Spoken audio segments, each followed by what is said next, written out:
thinking that we will pay attention, contemplate, share in the Dharma today, so that we can learn about karma and its effects, how that functions. And through that understanding, then create the causes for our own upper rebirth, our liberation, and our full awakening. So let's do this process for the benefit of all sentient beings, not merely for our own welfare. And let's have the intention to make a positive contribution to society here and now as well, through generating a kind heart.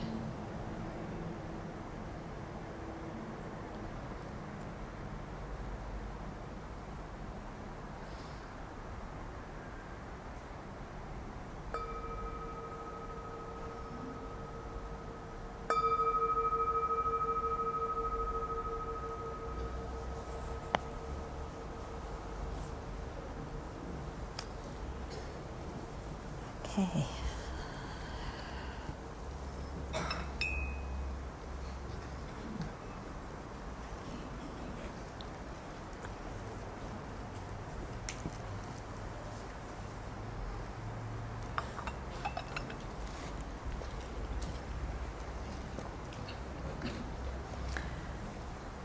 So I thought to start off the morning talking about how karma plays a role in the rebirth process, how it's related to the bigger picture of our being in samsara and how we can be liberated from samsara. One theme that comes through this explanation is we begin to see that an understanding of karma gives us the power to create the causes for the kind of experiences we want to have. That understanding karma frees us from the kind of ignorance that is ignorant about karma. There's two kinds of ignorance. One is ignorance about the ultimate nature. That keeps us revolving in samsara. The second kind of ignorance is ignorance about karma and its effects, and that ignorance leaves us creating the causes of suffering, even though what we want is happiness. So an understanding of karma helps us see what kind of actions we need to do to create the experiences we want to have, to become the kind of people we want to be. And then this knowledge of karma also gets us interested in the afflictions, the mental afflictions that cause the karma. That gets us interested in what ignorance of the ultimate nature is, because that's the root of the afflictions that cause the karma. And that gets us interested in learning how to overcome that ignorance in order to free ourselves from having to take rebirth in cyclic existence. Okay? So I just went backwards. I'm going to go forwards now. I'm not going to go through all of some of you may have heard of the 12 links of dependent arising. I'm not going to go through all of them right now because that's outside of our topic for today. But when we talk about how we take rebirth in samsara and how we are free from samsara, there's 3 phases, you know. So the first phase is ignorance. Yeah? And here it's the ignorance of the ultimate nature. We don't really know how we exist. We don't know how phenomena around us exist. Things appear to us to be out there, don't they? Like there's an objective world out there, and there's me here, and then I just am trying to navigate my way through this objective world. And so when we have different experiences, you know, we think that they're out there. So like we were talking yesterday, if somebody insults me, the insult is out there and they made me angry. Yeah. But when we investigate, we see that that's not the case.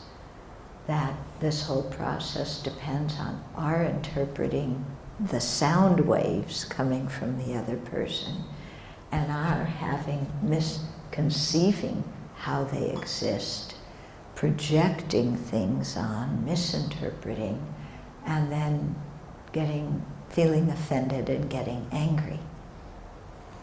Okay?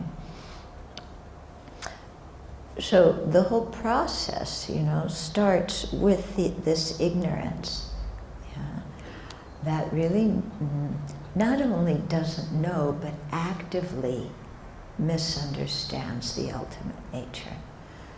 And whereas things are dependent on other factors, ignorance sees everything as independent, as having its own nature.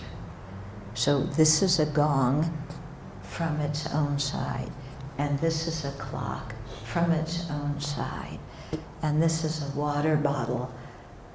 It has the essence of water bottleness in it from its own side. That's the way ignorance sees things.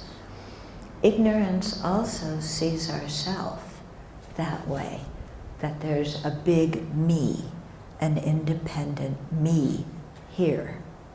And then there's you and the rest of the world out there. So it doesn't see that we and the rest of the world are dependent on each other.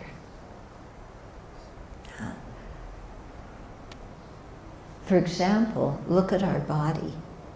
Yeah. Isn't our body dependent on the external world? Where do we get food from? Yeah. Our body's not some independent entity that's static here. It's something that's changing all the time, that depends on causes and conditions. For example, the food that we eat, yeah, the genetic material that came from our parents. Yeah. So things exist dependent on other things, but our ignorance sees things as independent, as having its own nature. And so that ignorant view inflates the importance of the self. So we feel like there's a me here, yeah, and I've got to defend myself from the rest of the world. Yeah. Of course, the happiness I want is outside, so I get attached to all these things and try and bring them to myself. But also, the cause of my misery, ignorance says, is also outside.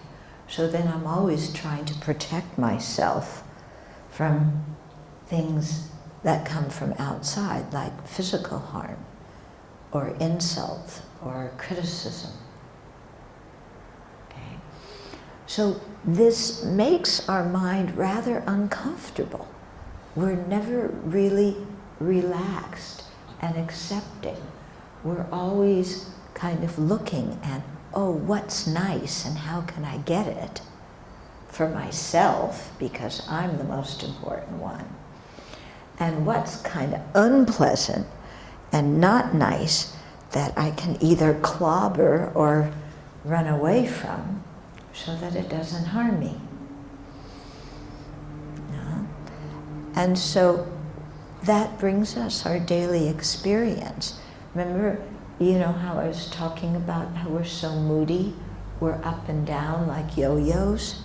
I like, I don't like. I can get something I like. Ugh, something I don't like came, you know. And so all day long, you know, we're not having some open, relaxed state towards other sentient beings or towards the environment. We're always up and down, up and down, up and down. You know, I want, I don't want. Give me, get it away from me. I like, I don't like. We're totally involved in this world of this and that. And it doesn't give us any internal peace at all.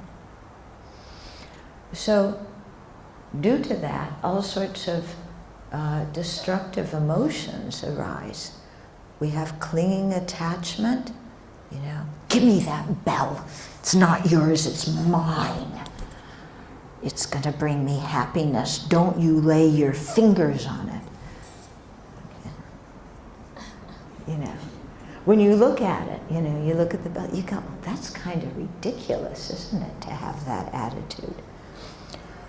Well, you may not have that attitude towards the bell, but do you have that attitude towards money? Do you have that attitude towards possessions? Or towards your family members? Yeah? This is mine! Don't you touch it, you know? I want my money, and this is my family member, and it's my car, and it's my job. Yeah? So I want to grab it, so we get all sorts of attachment, don't we? Yeah? And then anything that threatens that, we get angry at. Yeah. You can't have it. You're a threat. You're going to take it away. Yeah. And so we get angry. Then people have something that we want, that we think we deserve. And we get jealous. How come they have it and I don't? I deserve it. They don't deserve it. I should have it. Or we get something and we get arrogant. Look at me. This is my bell. Aren't I good? I have this bell and you don't. So I'm superior to you. So it looks stupid when it's a bell. But I have this money.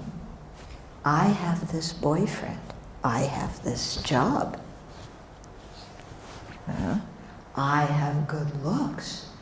Don't you like my clothes? They're very stylish. Yeah. So I'm better than you. Yeah. My hair looks better than yours. Yeah. Okay. So we're always involved in comparing ourselves to other people. Yeah, there's all this comparison, all this competition. We get jealous when we think they're better. We get arrogant when we think we're better. Yeah. Then we get resentful of other people. Sometimes we get enraged by what they do. We're so furious that we want to harm them physically. Or we want to hurtle all of our insults.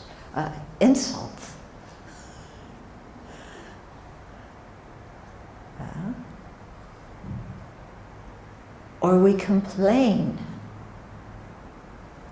Of course, we don't complain. Other people complain. We're just telling the truth. Yeah. We don't see ourselves as complaining. Yeah, we're just informing people that okay. So all these emotions, yeah, create actions. They motivate us to act.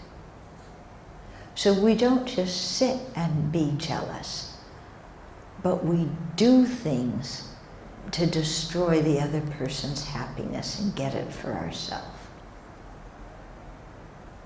Don't we? Who, me? I don't do that. Look again. We get so angry that we can't bear it, you know, and we just say all sorts of horrible things to the people we love the most. Yeah. We would never say to strangers what we say to the people we care about. True or not true? Yeah. We get so mad at family members, and then we just bleh, all of our negativity on them. Yeah, strangers we get a little bit mad at, but you know, it's not a big deal. Family members, boy, we treat them really rotten. And then we wonder why we don't have happy families. Yeah. So many people come to me, oh, my husband does this, my wife does this, my parents, oh, my children, the neighbor, and the supreme person that Singaporeans really hate, their boss. I hear so many complaints about bosses. My boss doesn't understand me. My boss always expects me to do more than I can. My boss doesn't give me time off when I want it. I sacrifice for my company and my boss, and they don't give me a promotion. Instead, they retrench me, and I'm the best employee they've ever had. Yeah. They favor my colleagues, and they don't acknowledge me and how wonderful I am. True or not true? How many of you are bosses? Oh, you dare to raise your hand in this room. I have much compassion for bosses in Singapore. Yeah. They get blamed for everything. I know because at the monastery, I'm the leader, and everything that goes wrong, they blame me. Yeah. So I'll get together with the bosses at lunchtime, and we can all cry together on each other's shoulders. Yeah. But you see, you know, the ignorance creates these destructive emotions. The destructive emotions motivate actions. Yeah. So some of our actions are virtuous, you know, and those are motivated by constructive emotions, but they're still done under the influence of ignorance. Then the destructive emotions, they motivate negative karma. Yeah. And so negative actions. Yeah. We hit people, we swear at them, and so on. Okay? And then, like I was saying yesterday, our actions leave an energy trace on our mind stream called a seed of karma. Yeah. Or if you get into philosophy, we call it a having happened. But I'm not going to get into that right now. Yeah. And then these karmic seeds ripen when external conditions come together for them to ripen. Okay. And there's many ways in which the karmic seeds ripen. Okay. One way they ripen, usually if it's a full karmic action, it has a beginning, a preparation, it has the action itself, it has the conclusion. So it's a full karmic action, not an action where we've only thought about doing it, but we haven't done it. Yeah, not like, or not an action where, there was no intention. Okay? So a full action, there was the intention, the action, the conclusion of the action. Then those actions have 3 results. One of the results can be divided into 2, so we talk about 4 results. The first result is called the ripening result, or the maturation result. And this refers to the rebirth that we take. Okay? So during our life, we create many actions. Some are virtuous, like when we make offerings, when we help people, when we generate love and compassion. Yeah. Others are non-virtuous, when we get angry, when we're greedy, when we criticize others or lie to them. So we accumulate many different karmic seeds during our life. And since we've had beginningless lives, we also have many different karmic seeds put in our mind stream from previous lifetimes as well. At the time we die, dependent on the strength of the karmic seeds and dependent upon what mental state we're in at the time we die, the mental factors of craving and grasping nourish one of those or several of those seeds so that they begin to mature. Because at the time of death, if we're ordinary beings still under the influence of ignorance, fear arises at death that we're leaving everything we know, and that our whole identity is becoming non-existent. Because we're separating from our loved ones, we're separating from our possessions, we're even separating from this body, we're separating from the world around us, and so we get afraid, who am I going to be without these things that I usually use to define who I am?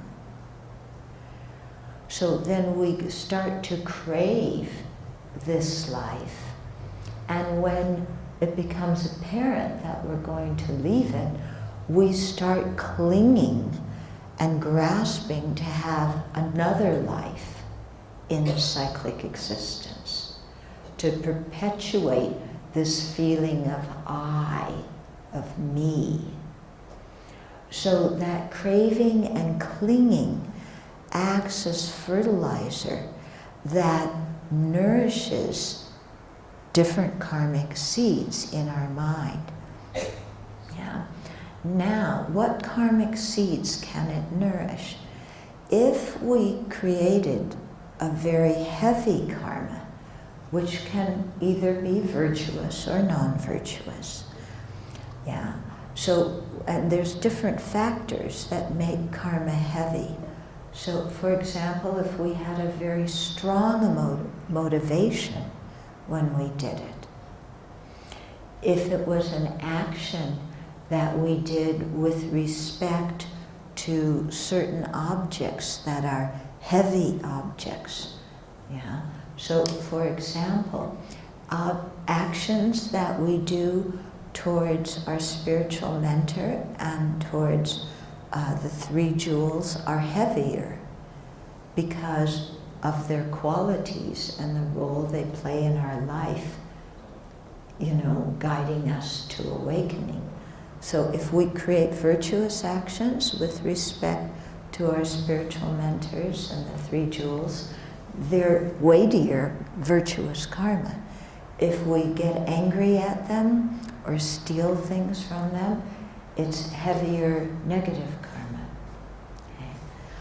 Another strong field of our actions are our parents because of their kindness to us.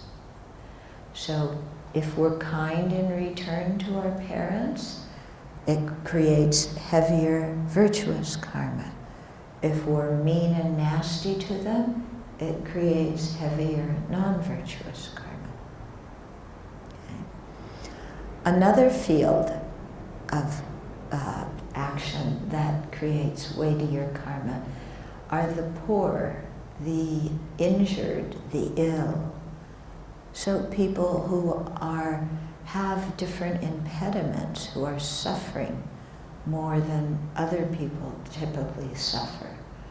So again, if we're kind and generous and helpful and respectful towards those people, the karma we create is heavier. If we're rude and obnoxious and condescending to those people, the non-virtuous karma is heavier. Okay? So at the time of death, if there's some karma that is particularly heavy in our mind stream, yeah, because we did it with one of these heavy objects, we had a strong motivation, we did the action repeatedly, we rejoiced after we did it and thought, I want to do it again. So this goes for both virtuous and non-virtuous actions. These are factors that make the karma weighty. Then that karma is more likely to ripen at the time of death than some small karma that wasn't very weighty. Okay, that wasn't heavy. Yeah. If all the karmas are equal, or there's not a particularly heavy karma, then the karma that ripens is the one that we did more frequently. Yeah. So some action, it may be even a small one, like making offerings in the morning, what I was talking about yesterday, making offerings at your shrine, but you do it every single day. Yeah. So it becomes a strong karma, and that will ripen soon. Or if there's some bad habit that you do repeatedly, you know, even a small one like little white lies, yeah, that karma that you did repeatedly will ripen. Yeah. So, you know, there's these kind of things that help the karma to ripen, like the heaviness or the frequency with which we did them, or you know, if they were created sooner, you know. So at the time we die, also what we're thinking and our mental state will help influence what kind of karma ripens. Yeah? So, for example, if somebody dies and they're very angry at the time of death, yeah, they're angry that they're dying, or they're angry at somebody in their life and they've never forgiven that person for the hurt that, you know, that happened between them, or they've never apologized to somebody that they hurt, so they still have a lot of anger and resentment. Yeah? That kind of mental state nourishes a destructive karma to ripen. Yeah? If somebody dies with a lot of attachment, yeah, their family is in the room, and the family is all crying and saying, "We love you, don't leave us." And that person feels, "I love them too." Here the love is actually attachment. It's not what we mean by love in Buddhism, it's attachment. I don't want to leave my family. I can't leave them. They need me. What's going to happen without me? I need them. I don't want to be separated from them ever, ever, ever. But you're dying and you have no choice about the matter. So this kind of attachment, it's a non-virtuous mental state, and so much clinging, in the mind, or maybe clinging to your wealth. Oh, I don't want to separate from my wealth, and if I have to separate it, I want this child to have it. I don't want that child to have it. And so really worrying about your money and your wealth at the time you die. That kind of clinging and attachment, is non-virtuous. It will make a non-virtuous karma ripen. Okay, the seed of some non-virtuous karma will ripen. On the other hand, if at the time of death we think of the Buddha, Dharma, Sangha, that's why we visualize the Buddha in our daily practice. Whatever visualization, doesn't have to be completely clear, but we develop that habit of visualizing the Buddha, so at the time of death we think of the Buddha. We take refuge in the Buddha. We think, may I never be separated from the Buddha, Dharma, and Sangha in any of my lives. We look back at our life, we rejoice at the virtue we created. We attended Dharma talks, we came to a retreat, we did a daily practice, we were generous, we kept our precepts well, we practiced fortitude and restrained our anger. So we rejoice at our own merit. We rejoice at others' merit. We make prayers, in all my future lives, may I never be separated from a completely qualified Mahayana guru who will guide me. And may I recognize that teacher and practice well under their instructions. So if we generate these kind of virtuous thoughts at the time of death, our mind is in a completely different mental state than if we're angry or if we're full of clinging attachment. If at the time we die, we reflect on the empty nature of phenomena and of ourselves, and we think that everything exists dependently, so nothing has an inherent essence. That makes the death process so much easier. We're not holding on to things. If we generate love and compassion and bodhicitta at the time we die, and we say, that I dedicate all my merit, and may I never be separated from bodhicitta in all my lives. May I always have teachers who teach me how to generate love and compassion and bodhicitta. And from my side, I'm going forth into my next life, with love and compassion and bodhicitta for everybody that I'm going to meet in my next life. In my next life, may I only benefit sentient beings and never harm them. If you die with that kind of thought, even talking about it, doesn't it give you a whole different feeling than when I talk about being angry or when I talk about clinging to your relatives? Doesn't it give you just a whole different feeling in your body and in your mind? So we can see, that what intention we have is going to influence what karma ripens. Yeah? And so that's why it's important, you know, to make preparations for our death. Yeah?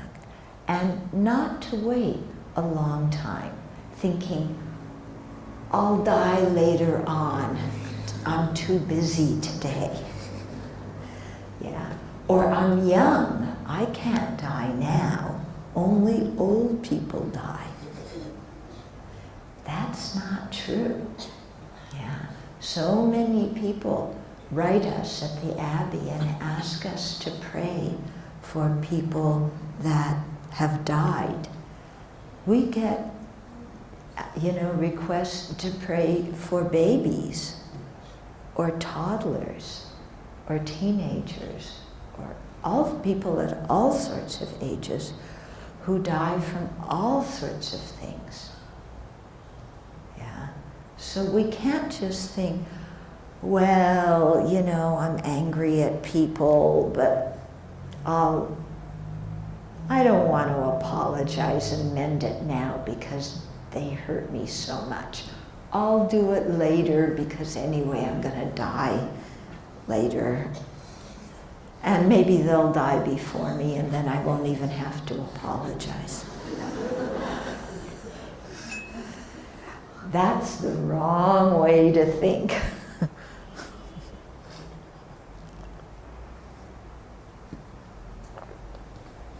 Yeah, so it's very important to check our mind, and if we're holding grudges against somebody, yeah, to try and do a lot of meditation on fortitude, on patience, so that we can release the anger and forgive these people. Because if we don't forgive them while we're alive, why do we think that at 5 minutes before we die, we're going to have a clear mind and forgive them then? Or if there's somebody we need to apologize to, let's apologize now, because we don't know when we're going to die. Okay? And if we clean up our relationships now by apologizing and forgiving, then we go through our life and we're a lot happier and more peaceful and have better relationships now. But what impedes us from apologizing and forgiving? One factor is very bad anger. Another factor is our pride, our arrogance. Why should I apologize to him? He started it. Why should I forgive so-and-so? Look at what they did to me. But if we have thoughts like that, who suffers from them?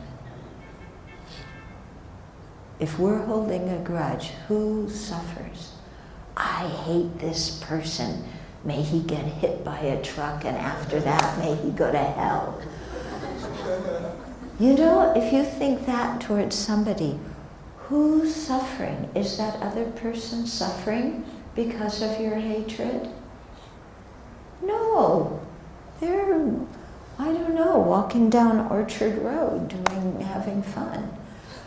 Yeah. Who's suffering because of your grudge? We're the chief ones who suffer. Yeah? So if we want to be miserable, yeah, if you really want to be miserable, hold a grudge against somebody. If you want to be happy, release your grudge. If you want to be kind to yourself and be happy, stop hating those people. Because your hatred doesn't harm them. Your hatred harms you. Okay? Now I'm going to tell you about my family. Some of you have heard about my family before.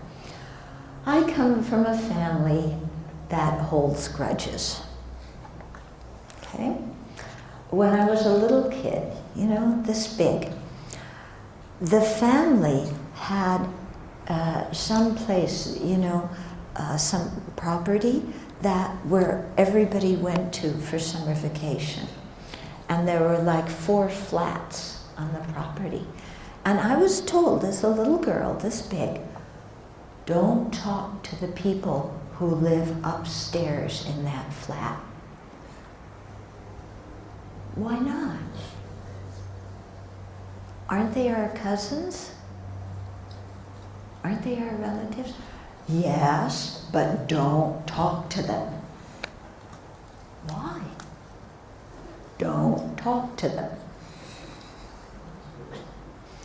Do you see why as a child I thought adults didn't make sense? Years later, I found out that the reason I wasn't supposed to talk to their children or play with their children was because at the level of my grandmother's generation, 2 generations ahead of me, something happened between the siblings. I don't know, there were maybe 5 brothers and sisters. They had some kind of fight. I don't even know what it was. It happened before I was born. But because of that, I wasn't supposed to talk to the children of the people.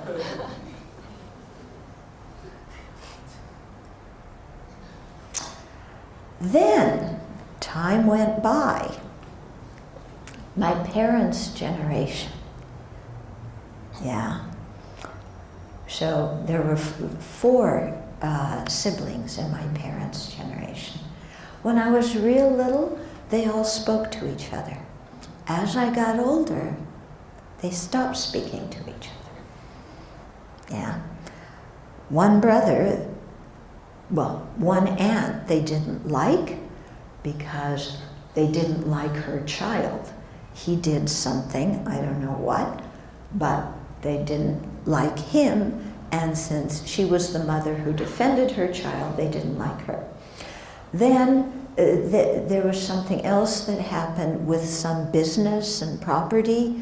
I don't know what, but we don't speak to that uncle. Yeah. And so this one doesn't speak to that one doesn't speak to this one, you know.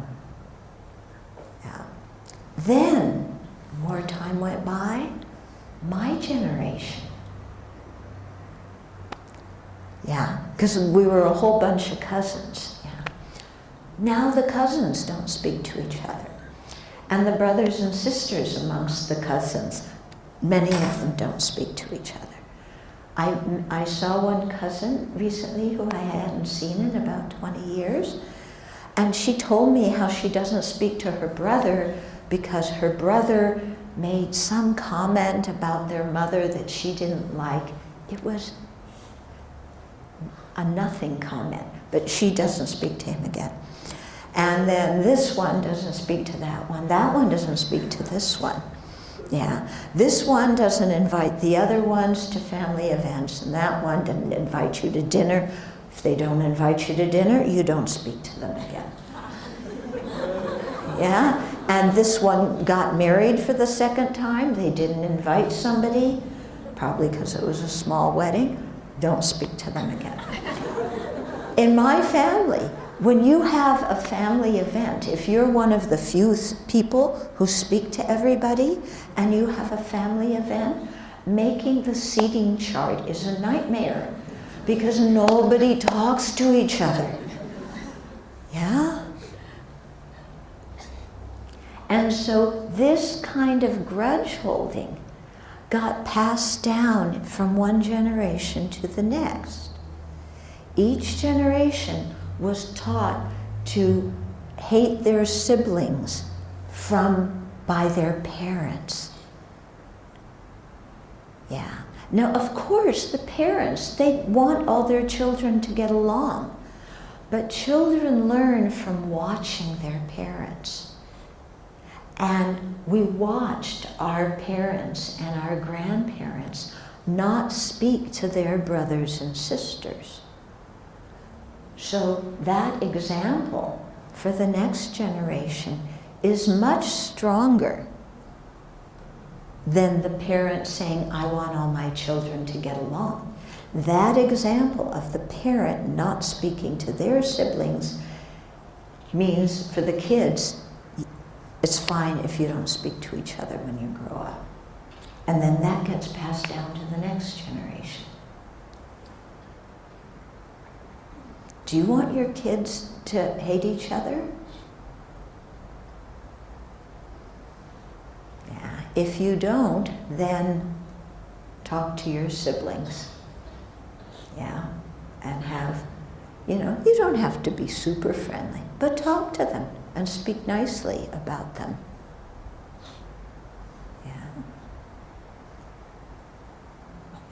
If you want your kids to treat you nice when you're old, don't complain about your parents.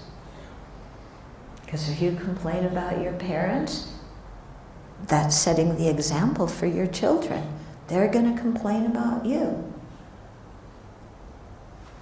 It's true, isn't it? Yeah? I saw this. It's my own experience in my family.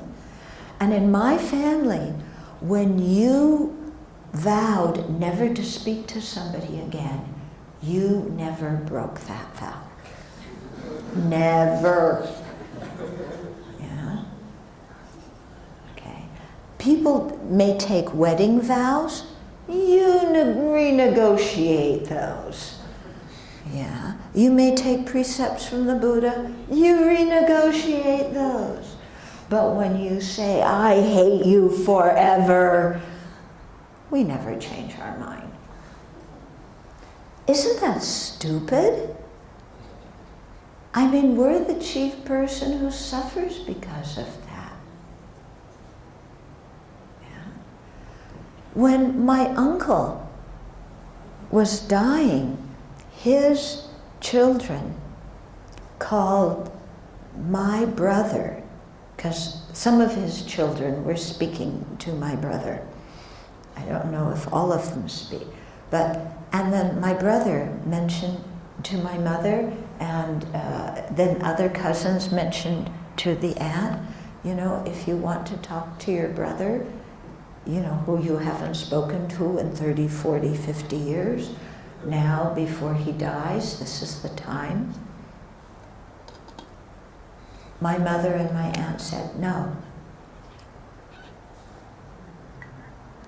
When I heard that afterwards, it made me feel so awful. Yeah? It's your own brother. He's dying. Why not extend some kindness and compassion? Why not? How does that harm you? But my family doesn't listen to me, so I didn't even say anything, because it would have made them more angry. Okay? So I advise you, don't have a family like mine. Okay? Do whatever you can do to avoid this happening in your family. Okay? And so sometimes we need to apologize to people. Yeah? We need to humble ourselves and apologize. And we need to forgive people. Okay? Apologizing and forgiving, it doesn't need to be a big production. It's mostly a change in our own attitude. Yeah? And as our attitude changes, then our actions change. Yeah? And then we can do actions of kindness towards these people that before maybe we ignored. Yeah? It's really worthwhile if you can do this. Mm-hmm. And, okay, so I got off on a diversion there. But do you see how if before we die we can forgive and apologize, then we don't have any of that waiting on our mind, troubling our mind when we die. If before we die, you know, you make a will and you give away as many things as you can. Not even, I mean, in the will you say who will get it after you die. But even before you die, give things away. Use your possessions to create merit. Because your possessions are not going to come with you to the next life. First of all, your relatives aren't going to burn your possessions to send them on. They're going to keep your possessions for themselves. Even if they burn paper money, what good is that going to do you?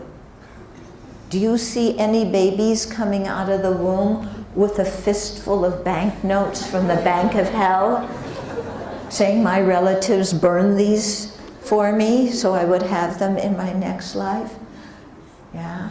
So some baby comes out of the womb, look, they have their fistful of banknotes from hell. Yeah. Are they going to be able to go to a store in Singapore and say, I need some food, here's the cash? Come on. Okay. So much better. Yeah.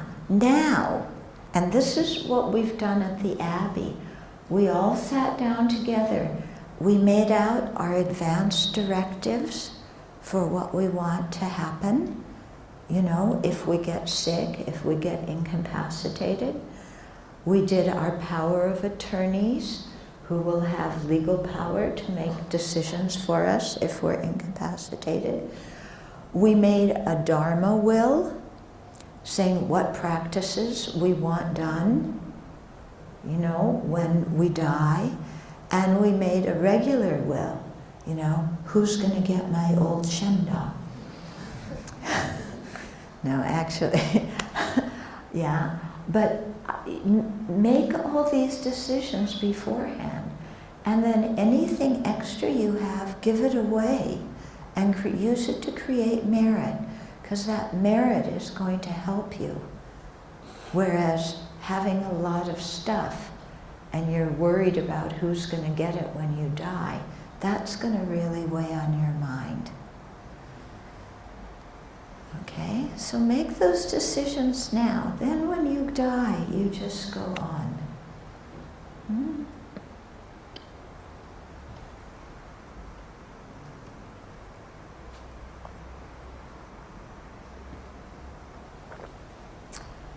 Okay, so that's a little bit about how the karma ripens to propel the next rebirth.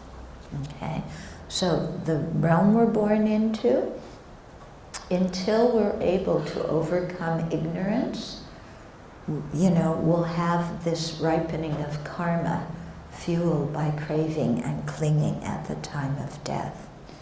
Yeah. Then, yeah, these full karmas that I talked about, another result they have is after we're reborn, let's say as a human being, the karma influences what will happen to us in our life. Okay? So if, like Nagarjuna said in Precious Garland, you know, generosity is the cause of wealth, ethical conduct is the cause of upper rebirth. Okay? So if we keep good ethical conduct, the maturation result will be upper rebirth. If we're generous, then we're born with the facilities that we need to stay alive. Okay? So the four requisites we need to stay alive: food, clothing, shelter, medicine. That's the bare necessities. In Singapore, I think everybody here, you have those 4. And I think you have much more. You have a hand phone, you have a computer, you have a car. You have lots of stuff.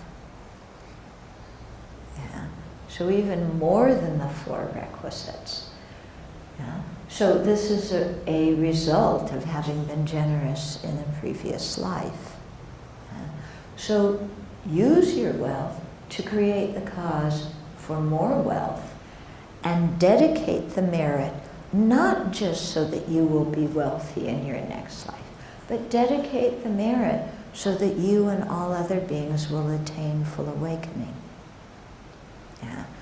So give to charities, give to Dharma activities, give to people who are needy, who are poor or injured or whatever. Yeah.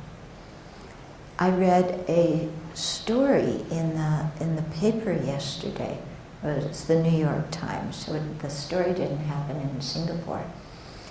There was an inmate at one prison, and he was severely beaten up by the guards over something that he didn't do. He had 2 broken legs and like horrible injuries. And the guards were prosecuted, you know. And so the article, this happened a few years ago, the article had been in the paper. So there was one man who grew up in the community where that prison was located, and he thought, my goodness, you know, here's this inmate. And the inmate had wanted to become a barber, you know, to go to barber school and learn to become a barber. Then he was injured so badly, and, you know, it was really hard for him, but he was going to get out of prison in a couple of years. But this person who lived in the community, he felt so badly for this inmate who had been beaten up so severely that he started a little fund to raise enough money so that the inmate could go to the barber school after he was released. So the community and different people collected money, and then they offered it to this inmate who is now attending barber school. And he's almost done. He's learned how to do all these haircuts, all these shaving, you know, everything you need to do. He's like full of self-confidence, and he's about ready to take his exams to become a licensed barber. And I thought, wow, here was a total stranger who read about somebody, an inmate of all people, you know, who was facing so much difficulty. And this guy had so much compassion, and he wanted to see the inmate have an education, so he had a vocation when he was released, and he raised that money. And I thought, wow, I mean, what a kind thing to do. So, you know, this kind of activity that we do when we get involved in making the world a better place. And we all have different talents to offer to the world. So we offer our different talents, but whatever we do, we create benefit now, and, you know, we create so much good karma. And then when we die, we can look back on our life and feel good about our life instead of having regrets. Yeah? And then in this case, you know, the karma from generosity, this guy, you know, will have wealth in future lives. Okay? So another way karma ripens is in terms of what happens to us. When people insult us, when people criticize us or talk badly about us behind our back, this is a result of our own destructive karma. Yeah? When people praise us, it's also a result of our own constructive karma. Okay? When we get sick, it's a result of our own misdeeds. When we enjoy good health, it's a result of our own virtuous deeds. Okay, so the karma ripens also in terms of what we experience. And often what we experience is similar to the actions that we did or the experience we made somebody else have. Okay? Then this second way of karma ripening, it's called the result that is concordant with the cause. So this first one is the result that's concordant with the cause in terms of our experience. So what we did towards others, we experience something similar ourselves. Another branch of this one, of the result concordant with the cause, is the result concordant with the cause in terms of our habitual behavior. So we can see that we have habits, and that even many children are born with certain tendencies to do certain actions again and again. Yeah? And this can be, it's partially a result of what we're thinking about now, what mental factors arise in our mind, but it's also a result of the habitual actions that we did in the previous lives. Okay? So some people have the tendency to lie. Ever since they were little, they lied a lot. That's the result concordant with the cause in terms of habitual behavior. You can see it even when they're little kids. Yeah? Some little kids very naturally are kind to others, even kind to animals, without the parents teaching them. This is the result concordant with the cause in terms of habitual behavior. Okay. This particular result is one that we have to be very careful of, because our habitual actions are ones that accumulate a lot of karma over time. Yeah? So if we have the ripening, let's say, of, some destructive karma, so that we have the tendency now to quarrel with a lot of people. If we don't learn the Dharma and learn how to control our temper, and instead we just have this tendency to quarrel, not only are we going to be miserable in this life, but we're putting more and more seeds of suffering in our own mind stream. Yeah. If we do actions repeatedly in this life, for example, being kind and considerate, being truthful, encouraging other people to do virtue, then we'll have that habitual tendency in a future life. And that's a habitual tendency that will serve us well, because it will help us create a lot of virtuous karma in future lives. Okay? So those are the two branches of the result that's concordant. Then the third result is the environmental result. Yeah? What environment we're born into and what experiences we have in that environment. So some people are born into an environment where there's lots of crops, a very good climate, where the medicine is very potent, so they can live a happy life. Other people are born into an environment maybe where there's a lot of earthquakes, or where there's cliffs, or where there's a lot of jagged rocks, or where the ground isn't very fertile. Okay? So all of these kinds of things, why are we born in a certain environment? This is also influenced by our karma. Yeah? And you'll see some people, they live in a horrible environment, but somehow they can't leave it. Yeah? They won't move, or they want to move, but they can't get out. Yeah? That's because of some heavy karma. So, when we look at karma, a good way to understand it is, there's two ways. One is to look at our actions now and think, what kind of rebirth will my actions cause?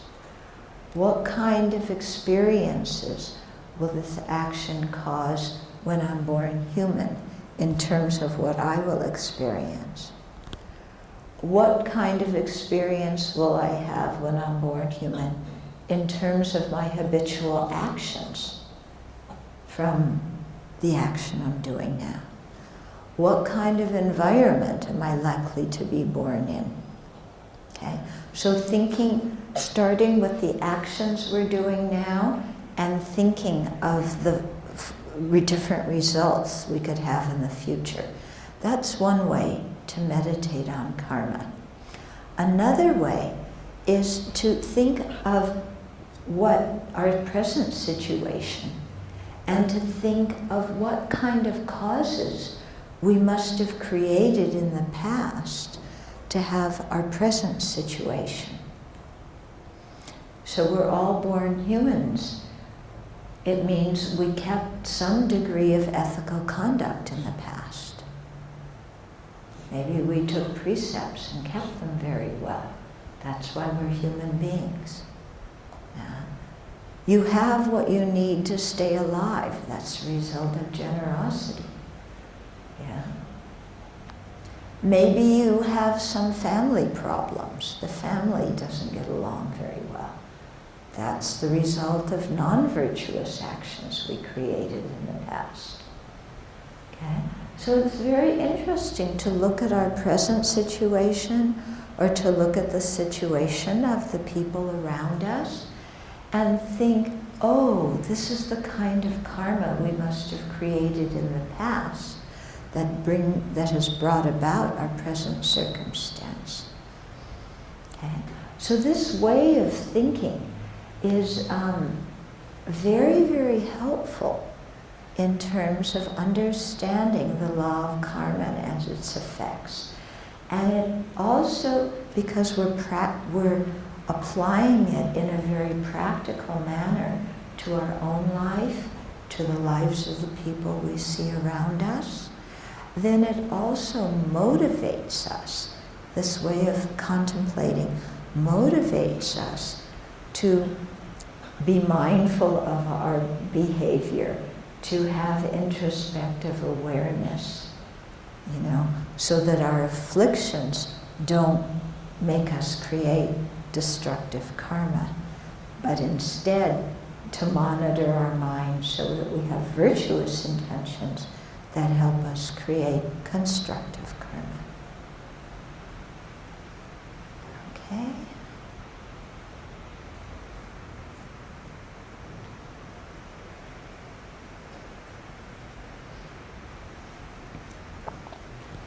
So that's a lot of information. If we had another week or two, we could go into more of the details about karma. But we don't have that time.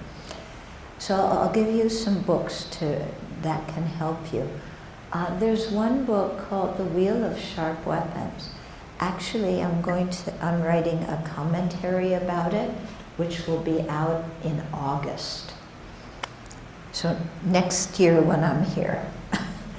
Yeah, but it talks a lot about karma. Right now you might be able to get just the short version it's not my book, but it's somebody else's commentary, one of my teacher's commentary. It's called The Wheel of Sharp Weapons. Okay. If you look in some of the Lamrim books, the books on the stages of the path to awakening, in the chapter on karma, it goes into the results of karma, in more detail. And this can be very, very helpful.